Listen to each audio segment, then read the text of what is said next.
And welcome back to Miniature Dragon Comic Review, coming to you live from Seattle, Washington. As always, I'm your host for the evening, Daniel Doc Gentry, and I'm joined by our comic gurus for Miniature Dragon Comics, Woody and Alex, and I just made it all the way through without stumbling. I'm so proud of myself. How are you doing today? I'm doing good. How about you, Doc? Any better? Pounding headache. I'll be all right. What were you saying, Woody? I'm sorry. Anything? Bueller. Are we on? Yeah, we've been live, homie. Okay. No, it sounded like you were having trouble. No, I was trying to. I thought you said something, and then you were quiet. Oh, sorry. Hey, we're here. Oh, yeah, we are. Sorry if I'm a little lax today. I am fighting a migraine. I played 6 hours, 5 to 6 hours of D&D on Friday, and 6 to 7 hours of Starfinder last night. So, sounds like fun. I'm beat up, and everybody in this household wakes up at 4 because they're a bunch of masochists. Yeah, there you go. All right, so we got a show for you today, and it is interesting. I'd like to just start off. Let's just start off with DC Aquaman 38 and just get this rolling. What do you think? Sounds good. So I picked this one. This is the one that came out last month because the one that just came out looked like it needed setup, and this one I thought it might be more of a standalone issue, which it actually was. You can pretty much jump into this one, cold, but it picks up with Aquaman in the middle of a fight against some sort of a sea demon who is thrashing him, and Atlantis is under siege yet again and about to be destroyed yet again. And I thought it was an interesting issue. It deals. It's basically what I just said. It's a city under siege and just jumping into the perspective of the people believing they're about to face their doom, with Aquaman clearly got his ass handed to him in the last issue. Yeah, it starts off even saying that the unbreakable trident has been broken. Yeah, it's basically like part 5 of an epic. But anyways, I actually I have some weird criticisms with it, but I actually rather enjoyed the story. I mean, I'm not a big Aquaman fan, but I thought it was a pretty fun read. What do you think, Alex? Yeah. You started this conversation a couple days ago by calling him Captain Fish Sticks. Wait, that's not his name? No, it is not his name. Oh, right. So SpongeBob. Yeah. This wasn't too bad. I mean, it's like, I think I'm still going to be more geared watching Jason Momoa, being Aquaman and whatnot at the same time. This wasn't bad. It was the art style was definitely quite an amazing part on it, but I think as the overall comic, I got it that, there was definitely some stuff that happened before this issue that we were reading, but it wasn't too hard to get into, and it wasn't so strange. I mean, like, the characters, it was easy to follow. The panel arrangement was, I thought, nicely done, and it didn't feel like there was any parts within lettering that were like, who said what. Yeah, though I do want to point out that you kind of were watching Jason Momoa in that one, because they yet again put him back into a beard and long hair, obviously to make him look more like the movie Aquaman. Well, I don't know if that's obvious, because he's been back and forth with beard for years. Yeah, but as soon as the movie Aquaman came out, boom, beard. Okay, maybe boom, beard Aquaman in the movies is because boom, he has a beard in some of the comic books. Have you thought about that? Nope. No, because I don't think Jason Momoa would shave off his beard so easily. He's like, they want him to look like Khal Drogo. That's the point. Well, he think in the little bit that I saw him from Aquaman trailers and teasers, he looks like the character he played in Stargate Atlantis. Oh yeah, no, of course. Which bring it full circle. Here we are with Aquaman. But they still want a character. But he gets to keep the beard because they want a character that Game of Thrones fans will recognize. Otherwise, why cast him? Because he's freaking awesome. Yeah, because of that. Like, the Conan movie didn't do his career any favors, and not many people, remember him from Stargate Atlantis except for, us. But, like, that Game of Thrones gig was pretty much the best thing that could ever happen to his career. Yeah, I'm not denying that. But back to the comic book. Yeah. I thought it was interesting that the people of Atlantis have Reverend Mothers that look like they stepped out of Dune. Yeah, and the cloth is amazing. It seems like it doesn't retain any water whatsoever. Yeah, exactly. Why would you wear a dress underwater? Like, that would have to be a nightmare. Well, that type of dress, I mean, it flows beautiful. It's like it's almost like it's, like zero G. It probably has some really good hooping and support materials in there, like, bits of fishbone that they use. So right now I'm not sure if I just want to point out the fact that if you had Atlantis, you'd probably make garments that were water repellent, or if I want to make fun of you for knowing enough about how dresses are made. Why not both? My mother is a seamstress. I grew up watching her make dresses. Good save. This comic book, I mean, for the big three, I gotta say for the story, I thought was really good. I'm used to Aquaman, Atlantis Under Siege. Yeah, you're right. It's just a repeat over and over again. Yeah. But it's never been like this. Again, you started off with the trident being broken. Atlantis is almost taken over. They go for the towers that they need to go for. The story has really good elements to it. The villain looks awesome. The lettering, the villain does look sweet. The lettering in there is really cool too, because there's parts where the villain is talking to his inner monologue. I'm not going to give too much away with it. And as he's talking to the inner monologue, you can separate them because he separates them in the bubbles. And I thought that was cool. It was really neat to look at, and I like how the coloring of the letter in the one bubble is different than the one in the other. It made it really easy to read and to follow. The art in this, though, I have to give big thumbs up. I saw the cover and I was like, I don't know. I didn't know what to expect from the art, because when people do undead, they do undead, and all the undead look exactly the same because of how they do undead. And they didn't change that up with this cover, and it was hard to get a full of Aquaman. There's not a lot of details in the cover, and I was like, oh, here we go. And then I opened it up and I was super surprised. And the same person who did the cover did the art for the comic book too, which is, again, you got me. That's what I'm gonna say. You got me. So something else I want to interject is that the coloring was actually the highlight for me, because their Dark Horse, when they were making the Star Wars comics, used to have this colorist. I don't know the person's name, but they would basically, it looked like they were painting the comic book. It was probably digitally painted, but like the color palette and the way it was done, it looked like it was painted. And this guy did a whole bunch of Star Wars comics, and they were all awesome regardless of how good they were. Like, it was just so amazing to see it. And there are other artists that do it. This is clearly not the same guy, I'm quite sure of it, but I like that aspect of it, where it didn't feel like it was just regular, by the numbers digital comic art. Yeah, so I looked it back up. I know why the cover looks way different than the inside. The cover was done by 3 other people, and then and then the inside and the ink was done by the same person. I'm not used to Comixology telling me who inked it. I think it's because this one actually what I really went to look up was the colored by Sonny Go.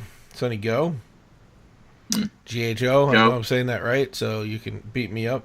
But because you mentioned the coloring and how it was. Again, I liked it too. I think the coloring set the tone here. I don't think this would have been a great grayscale comic.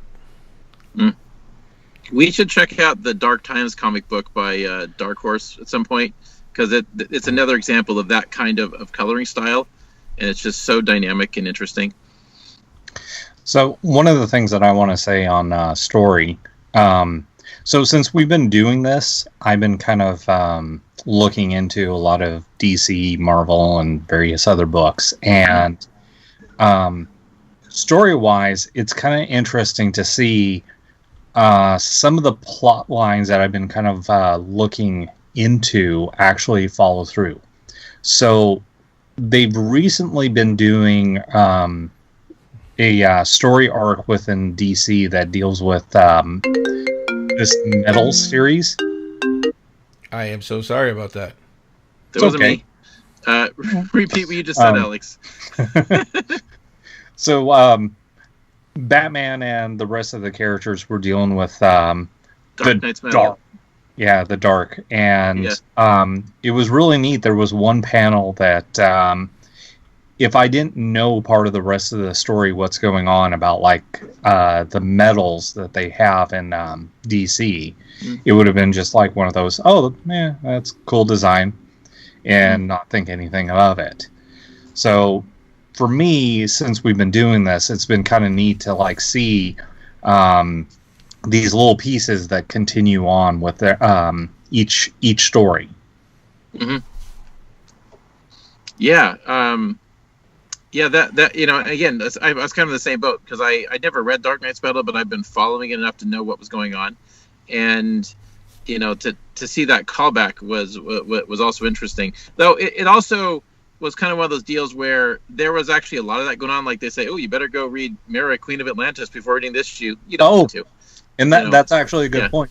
I was very appreciated, you know, in the comic that it said, Alex, go read this. You know, I thought that was super. I love that it told you to read this. Clearly, DC is watching our show. Yeah. We know that Alex guy. We're gonna have to throw this in there. Yeah. It wouldn't surprise me. They probably do know you, Alex. Yeah. But yeah, enough about Aquaman. Let's switch over to our second comic book, which is Kinetic #1. All right. Well, Doc, you found may it. be the only one that actually read it. No, Alex found his copy. He just held it up. Oh, that's wonderful, Alex. I found it this morning. Yay! Yeah. I didn't get to read it. Yeah, so Woody, you got to borrow 4, 5, and 6. 4, 5, and 6. Yeah. And the best part is 2. Yeah. So yeah. Well, I don't know where my copy is. Okay, so I can't find it. It's been well, over a don't feel year. too bad. I can't find number 3. Oh, what's this? Oh. Together. But Alex actually knows the creator of this. Bill, you want to talk about that a little bit and what he's doing? I do too. We see him at every show now. Yeah, it was really great. So we met Bill at, if I recall right, it was at the hotel in Tacoma. No, we actually met him before that. But that was one of the major shows that really got to, like, you know, talk. And initially he bought Cyber Symbiosis from us from, it was either Rose City or Jet City or some other convention.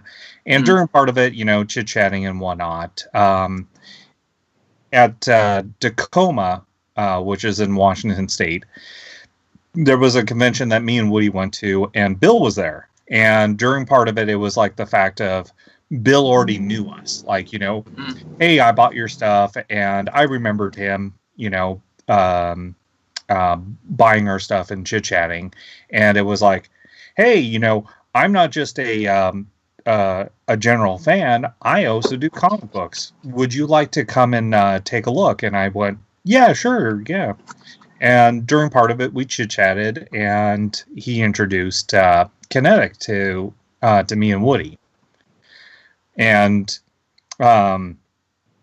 Bill's been just a great person of, like, you know, hearing some of the stuff that he does behind the scenes of, like, how he runs things. And then, you know, we switch kind of recipes, so to speak, of, like, okay, this is how we do things. And, you know, that fun part of the industry of the indie part is, you know, what experiences we have. So going to conventions, you know, finding out, like, okay, hey, is this something worthwhile going to, or is it better to avoid these particular places, or hey, you really should buy in bulk. Hey, if I can interject, should we not be talking about the actual comic book? Yeah. I just said a little. Yeah, well, I mean, yeah, cool. I'm just giving a general list of how I met him. So, but Kinetic number one. I was introduced to Bill, and I saw the comic book, and I'll be honest with you, the art right away on all the covers, because I saw 6 of them, it blew me away. And I even told Alex, because Alex and I were just wandering around this convention. It was the Game and Toy one in Puyallup. Right. And I was like, I'm going to go back, and I think I'm going to pick those up. It looked interesting. Yeah. The cover artist, Jason... Metcalf? I forget... Metcalf, something like that. Yes, yeah, he's a artist that also does a lot of conventions, and he's great to talk to too. So anyway, yeah, I agree with you. I just want to talk about the comic book.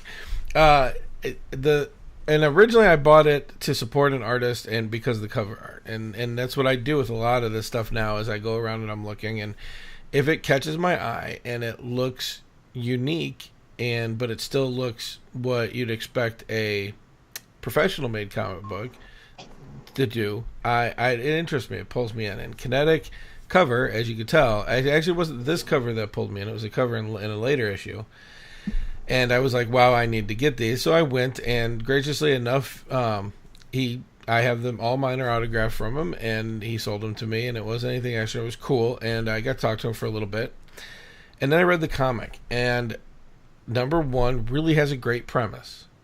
The city that this is in has a superhero already, but the people of the city think that it's only a superhero for the rich side of the city. And so they keep talking about how they need to have their own superhero. And this guy, who ends up being Kinetic, goes to become that guy. Accidentally. He falls into it, I should say.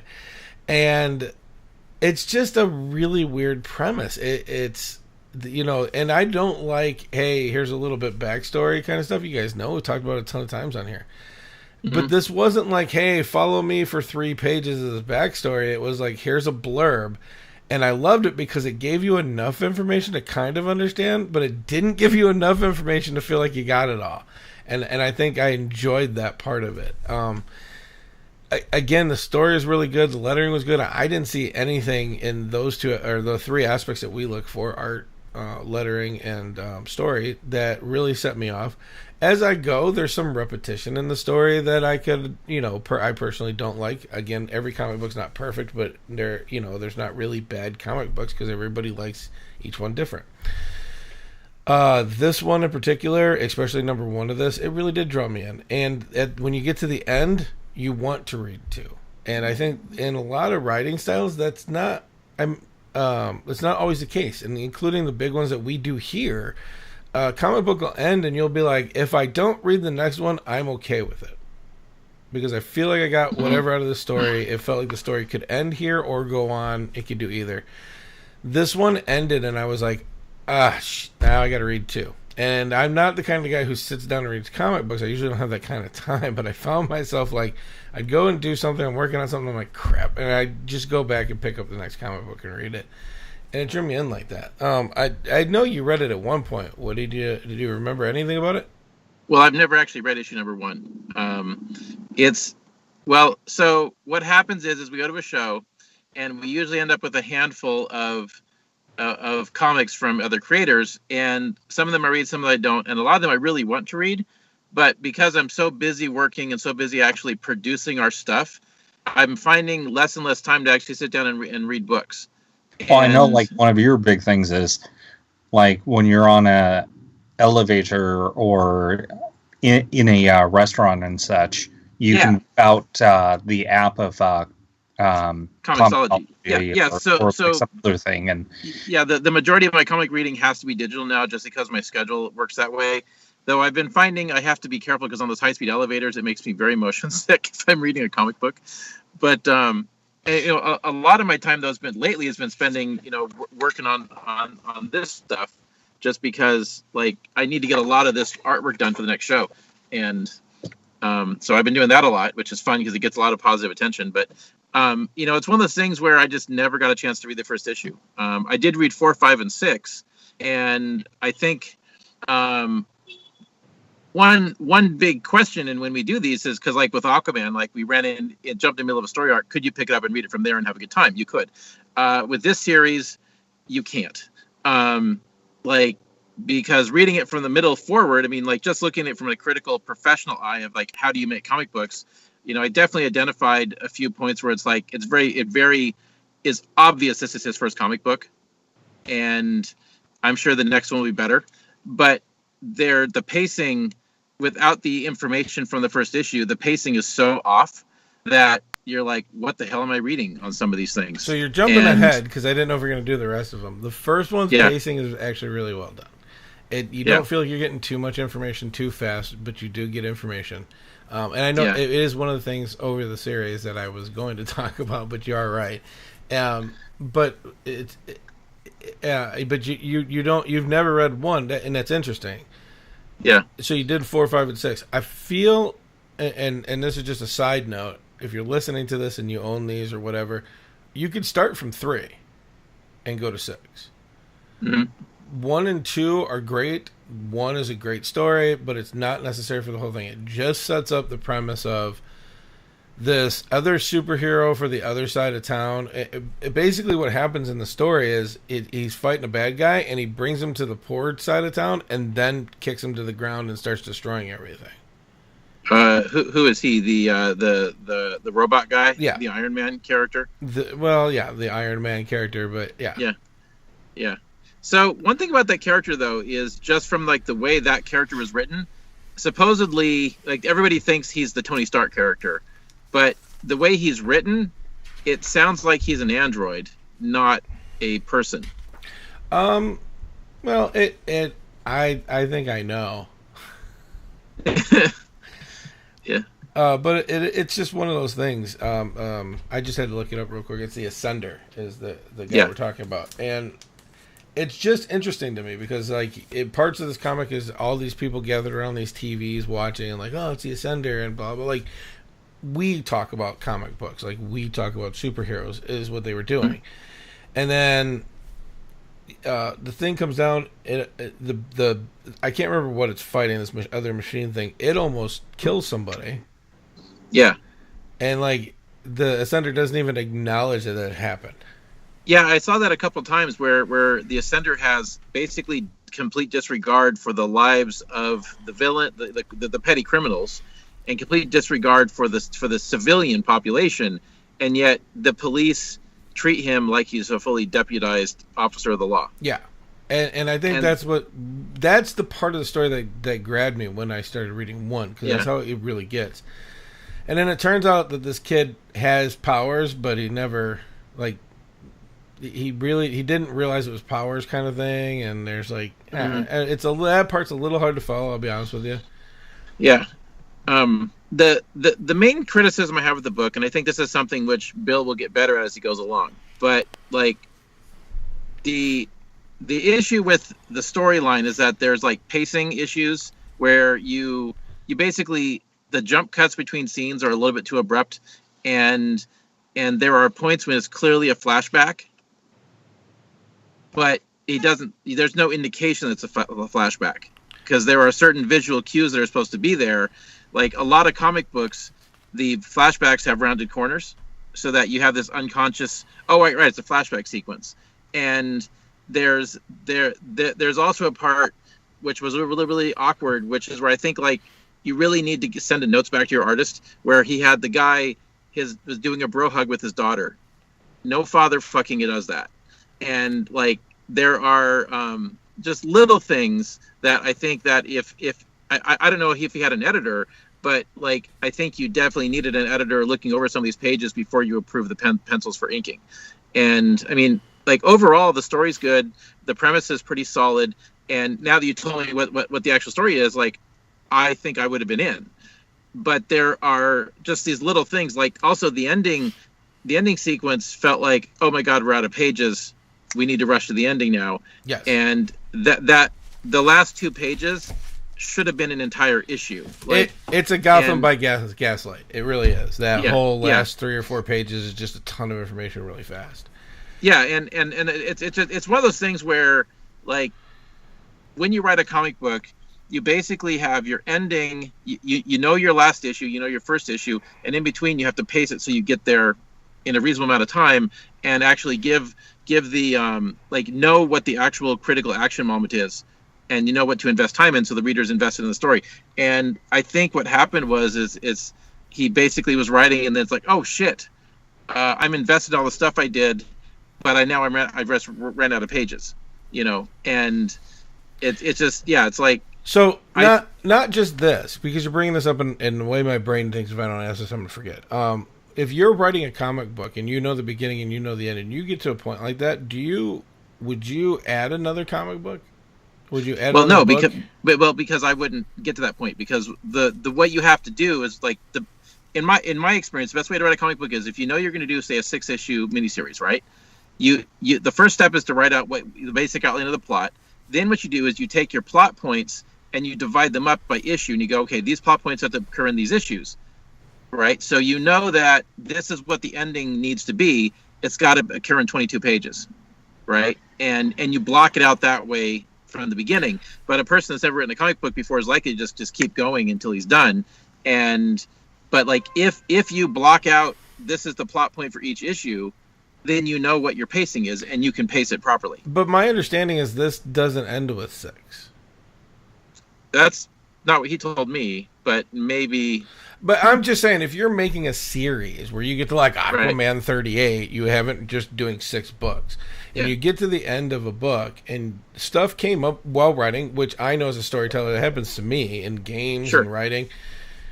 Do you expand it where I just add a chapter when I'm writing a book, or I add another game into a session? Do you expand that and just, okay, there's a lot of information here. We could do another comic book with this new stuff that I've got now that I'm writing the story and this progression's happening? Well, if that's the direction the story goes, yes. But I'm personally of the camp that you should be writing as graphic novels, not as trade paperbacks. And if like the 6-issue story, yes, obviously there's more to the story, but I think it should have a satisfying enough ending that you're like, oh, wow, I'm glad I read that. And if you never read anything else, you have a nice book on your shelf and you're happy with it. And a rushed ending doesn't really accomplish that. And this book possibly would have been better served not actually resolving the murderer, like the serial killer case, because like you start out with this deal with the serial killer, but then as the story goes along, it's very obvious that the real conflict is the street level hero versus the corporate level hero. You're super way ahead, dude.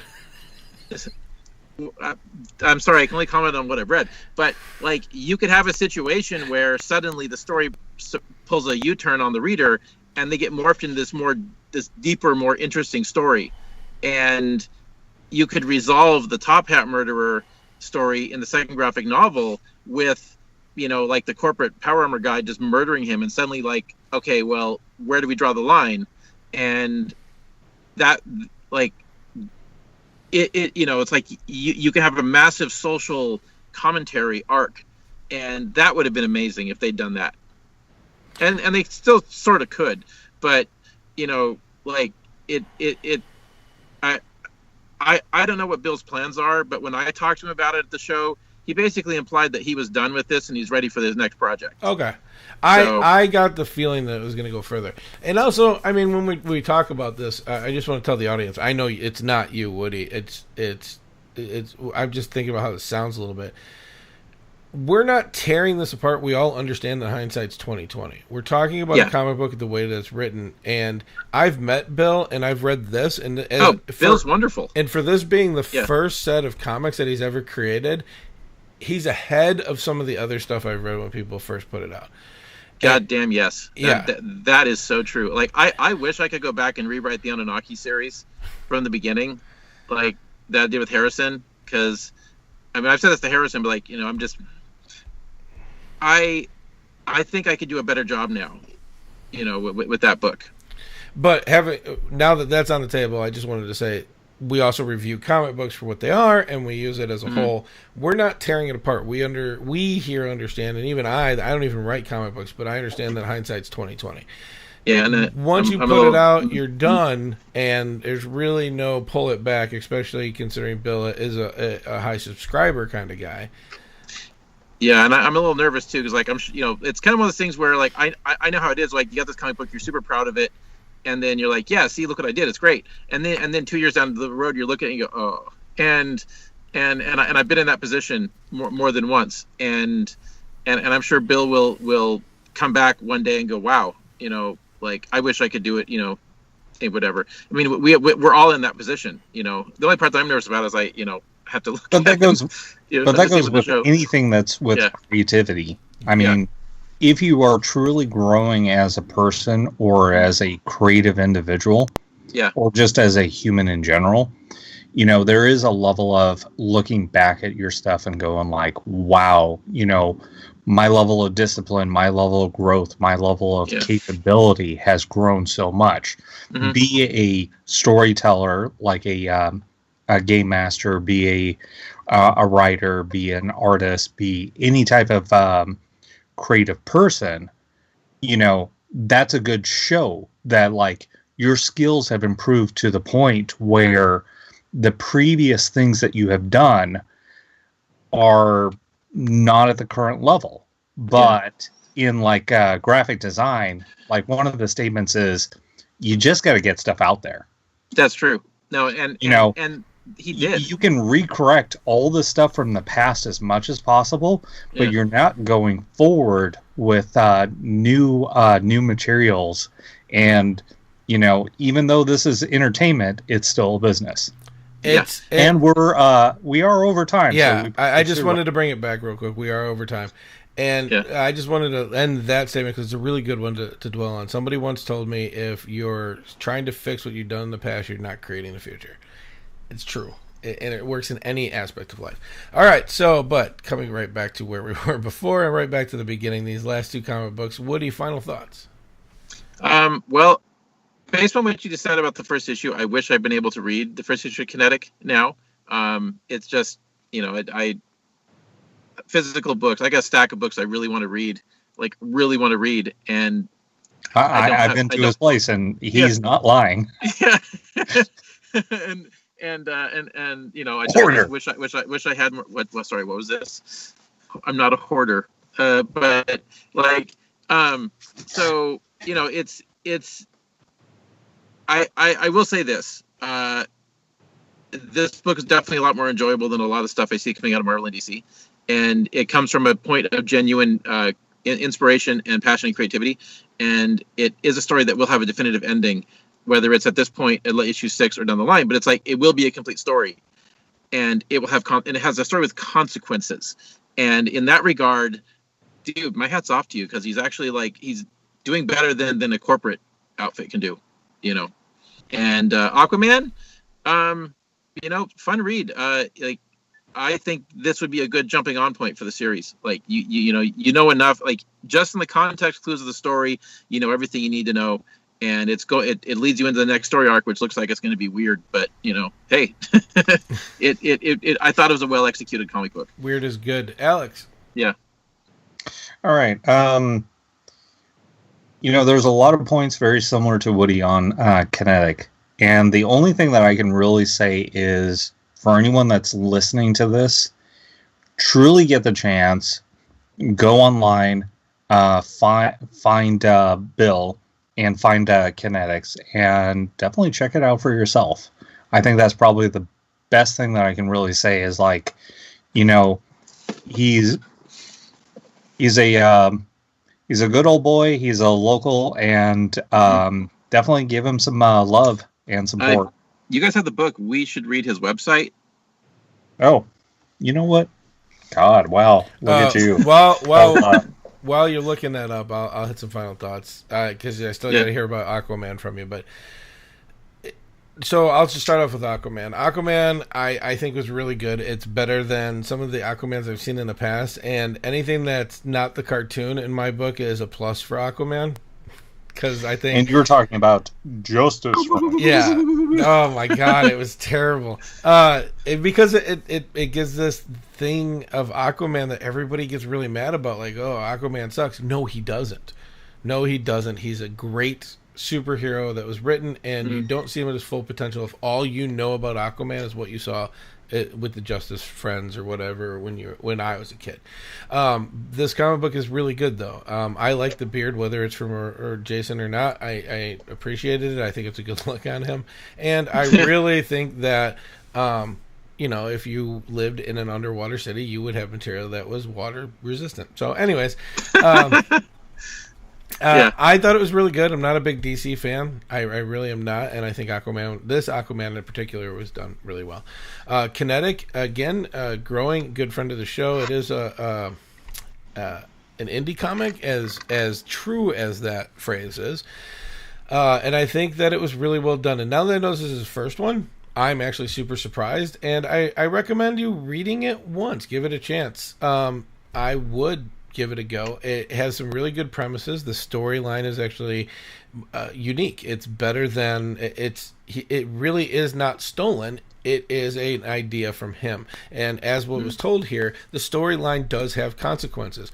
When the hero makes a decision, when somebody else around him makes a decision, it really follows that line. And you don't see that organically in comic books nowadays, which, if you're starting a new series like this, I think you have the benefit of doing something like that, where that if you have a long running guy, you're going to have a more difficult time. But then again, it's that disconnect. Where do you do stuff like that? I do not have a negative one on either one of these today. Me personally, I own Kinetic. I like the Aquaman. I'm not going to go run and grab it really quick, but I did enjoy it. It was a fun read, and both of them have great art. And so if that's what you're collecting for, both of them have really cool art. And Kinetic has a Superman feel without the Superman premise. I don't know how else to put that. The art is what I'm speaking of in this.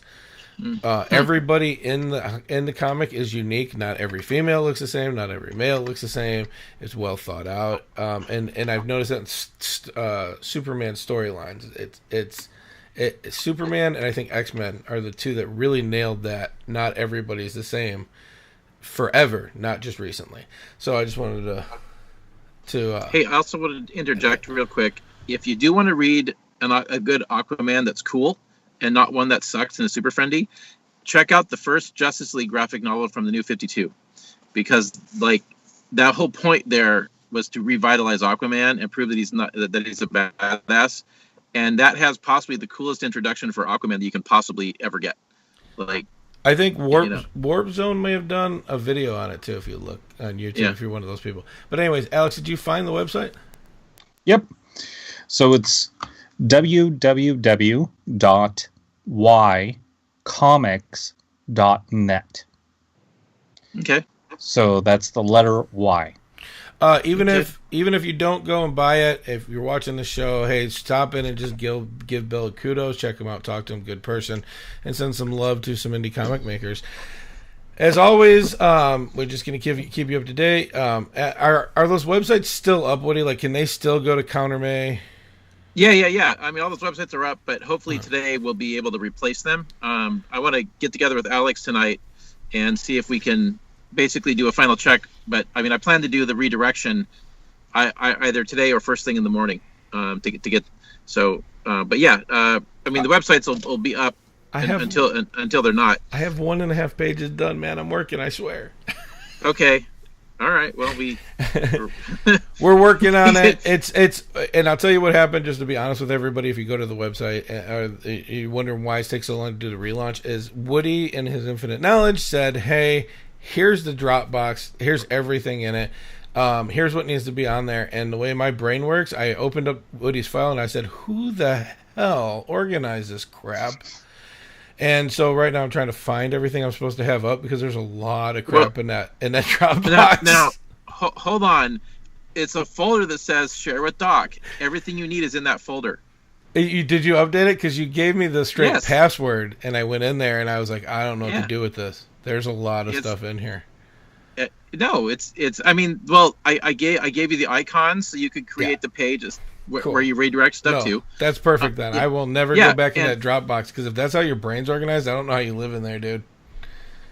Oh, I know where everything is. And and there's folders for each of the comic series with all the up-to-date pages you asked for. Yep, and it's coming. And the reason, the big reason it's taking so long is there were some design things, and we're trying to map that out and make it work. But and time. Adobe, and it became we were planning to do this slowly over time to make it perfect. We're now in a little bit of a rush, but we're still trying to make it work. Stick with us. We got you. As always, read more comics, keep it nerdy, and live your dreams. All right. Bye. He said all right.